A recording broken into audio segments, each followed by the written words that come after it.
frickin' say on this thing? I look like a little boy.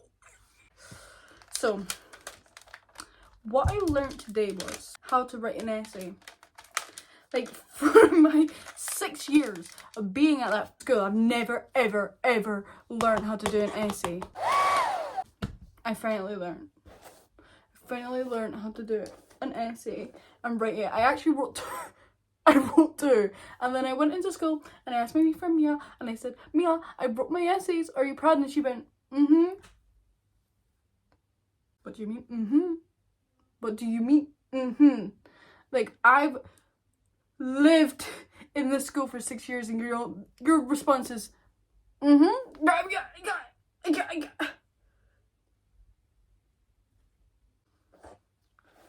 feel very, like, uncomfortable. Because if this goes on the internet, then it's going to be on the internet forever. Like, I was literally, last week, in Tuesday PSE, we learned about internet footprint or whatever. Now I'm kind of scared, but I literally put it on my story. I was like, guys, instead of me, like, telling all my little stories on here, what if I make a YouTube video? And nobody's going to see it anyway, so may as well just make it, right? And then they were like, yeah, go for it, you better do it, bitch. And I was like, okay, I will. And then I did. This has been on my floor. When was the last time I bought these? Don't even know. They're still good though.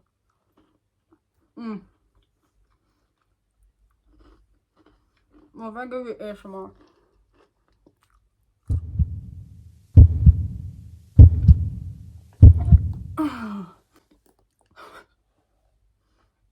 Anyway, this is how I do my frickin' hair. What if, like, I put this on the internet, then I say something, like, really, really, like, weird, and then in a couple of years I get, like, cancelled for it, and then I don't get a job, and then I can't live the rest of my life, and then I'm, like, going to die, and I'm going to become, like, really, really, like, hated during the whole entire world. Like, what if that happens? Do you know what? But I'm only 17, okay? And 30-year-old Elise, if you're watching this back, and you're thinking, why the fuck did she do that? What the hell? Then say to yourself, it was you actually, because I'm literally past you, so, like, you can't blame me because we have the same brain, even though yours is more developed than mine. And hopefully you have a boyfriend by now. Hopefully you have a fucking boyfriend by 30, or a girlfriend. Fuck it, YOLO, who knows? Who knows what could happen in the future?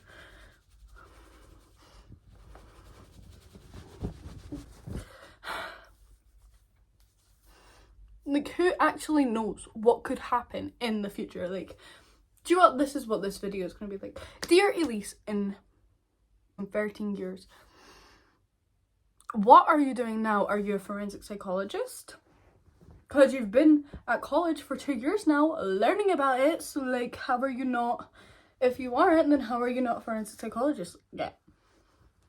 Like, what? Like, girl, that's kind of embarrassing if you're not. It was kind of really cringy.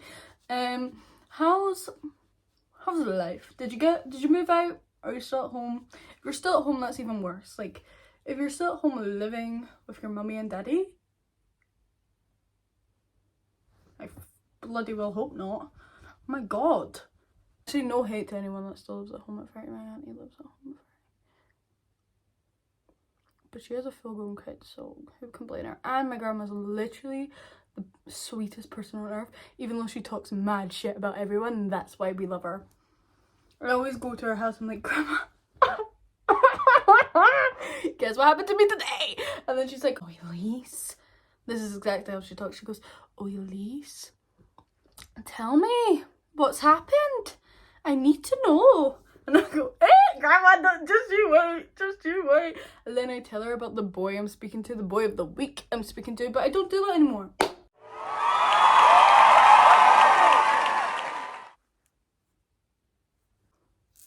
So,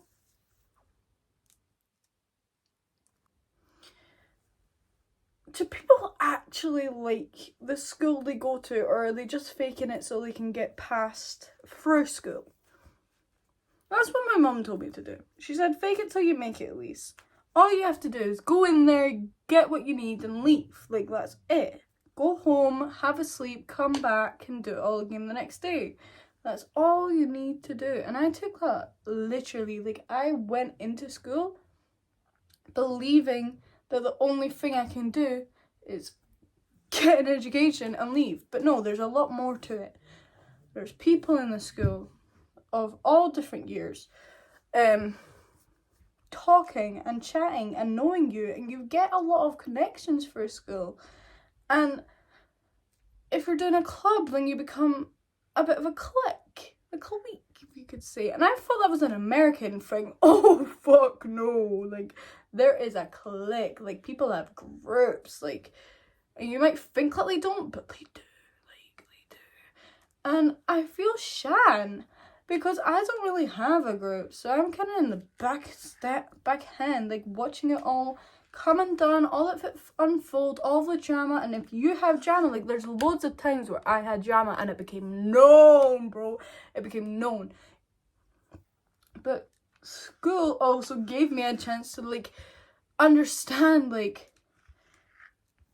the type of people I will meet in my later life. Like, these people you will grow up with, and you could become their colleague in fucking jobs. Like, it's weird. Like, I don't want to...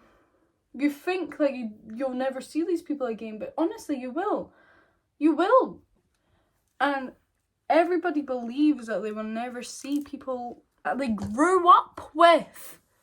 You grew up with these people. You're going to see them unless they fly to a completely different country and then decide to never, ever come back. But you might go on holiday. The world's a very small place. You know people that know people that know people that know you already. Like, it's weird. People from your childhood that you forgot you met will know you. Like, it's a wild, wild, wild place out there. And it's a massive world. And that's why so many people think, oh, never see these people again. Because there's literally 7 billion people in the world. 7 billion? 7 trillion? I don't know how many people in the world there are. There's this many people in the world, so I'll never see these people again. But you will. You 100% will. And you might see... Do you know what else is crazy to me? You see people on the street every single day. People that you... Places where you go, like, every weekend, and then you see someone new and you think, oh, never seen you before. And then you forget about them. And then a couple of years later, they could turn out to be your boss, your husband, your wife, your grandma, your granddad, your step-grandma, your step-granddad. Like, they could turn out to be someone you never believed they would ever be, because you never realised. Next time you were on the street, people watch. People watch. Do it. They could be from the TV. You never know. You could be secretly on TV. Do you know the people that, do you know when you're watching the news and it's like the backhand shots? Imagine you were like walking away from, like, walking past someone and they turn the camera around and film you from the back. Like, what would you do then? What would you do then? What could you do then? You couldn't do anything until you watch the TV and you look at it and you think, oh, well, my back's on TV now. What if you had scoliosis and you were very, very insecure about your back? What would you do then? I think there's not as many scoliosis people represented in the film industry. Who's seen the Barbie movie, guys? I wrote an essay. I finished my essay on the Barbie movie today. And I cried and cried and cried while listening to the fucking Billie Eilish song. What was I made for? That song, bro, killed me in the cinema. Once that scene started playing with that song in the background, oh, you best believe I was texting my mum saying sorry. And she was like, why are you saying sorry? And I was like, Mum, I miss you. I'm sorry for being a dick sometimes. And she's like, Elise, what's happened. Like, she actually got worried. She was like, Elise, babe, are you okay? And then she went to see the next game day and she was like, I never cried. And I was like, I guess I just loved too hard. Because I started thinking about her. And then my grandma. It's so hard being an emotional person. How could you not love to the extent of like you were like hurt, your eyes hurt, that you're crying because you love them so much? Like that should be your main reason to live. Because if you lose yourself, like you're losing the people that you love, that people like you never knew love you, like you never know who secretly absolutely adores you. What if I just made a silent video of me just straightening my hair for 20 minutes? And like, it got like 2 million views just of me straightening my hair. It wasn't even like a tutorial or anything, it was just me just like sitting here. See, this side always looks so good and then I get to the other side and then it fucks up. And then I fall asleep, and because I sweat so much in my frickin' sleep, that's why I've got such bad acne. Because I sweat so much.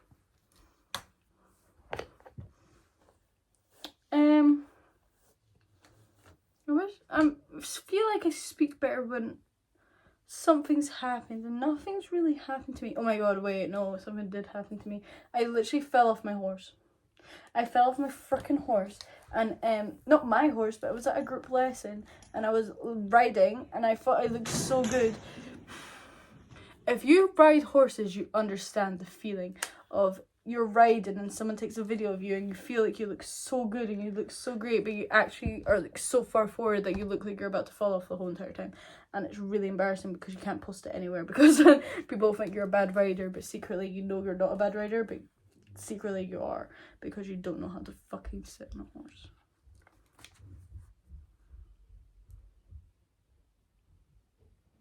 I thought my dad was coming up to shout at me there. No.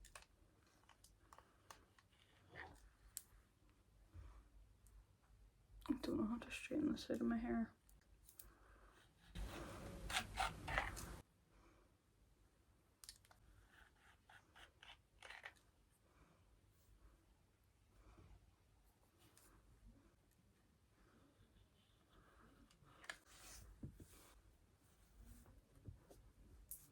I don't understand what I was wanting from this video.